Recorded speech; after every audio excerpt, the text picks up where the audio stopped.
Athani police ವಲಯದಿಂದ ಕೆಎಸ್ಪಿಆರ್ ಬಗ್ಗೆ ಜನರಿಗೆ ಮಾಹಿತಿ ಸದುಪಯೋಗ ಪಡಿಸಿಕೊಳ್ಳಿ. ಬಹಳ ವರ್ಷ ಆಯ್ತು, ಅವೇರ್ನೆಸ್ ಜನರಿಗಿಲ್ಲ.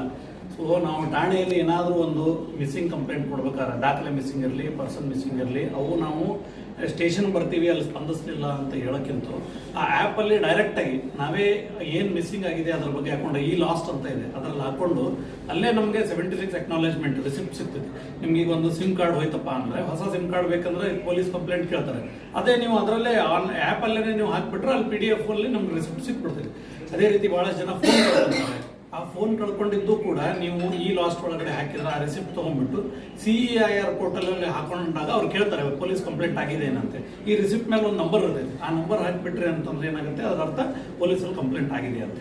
ಆ ಆ್ಯಪಲ್ಲಿ ಬರೀ ಇಷ್ಟೇ ಅಲ್ಲ, ಪೊಲೀಸ್ ಮಿತ್ರ ಅಂತ ಇದೆ, ಟ್ರಾಫಿಕ್ ಫೈನ್ಸದ್ದು ಒಂದು ಮಾಡ್ಯೂಲ್ ಇದೆ, ಆಮೇಲೆ ಹತ್ತಿರದಲ್ಲಿರೋ ಪೊಲೀಸ್ ಠಾಣೆಗಳ ಡೈರೆಕ್ಷನ್ನು ಮತ್ತು ಎಷ್ಟು ಕಿಲೋಮೀಟರ್ ಇದೆ ಅಂತ ಇದೆ, ಬೇರೆ ಎಲ್ಲ ಠಾಣೆಗಳ ಫೋನ್ ನಂಬರ್ಗಳು ಇದಾವೆ.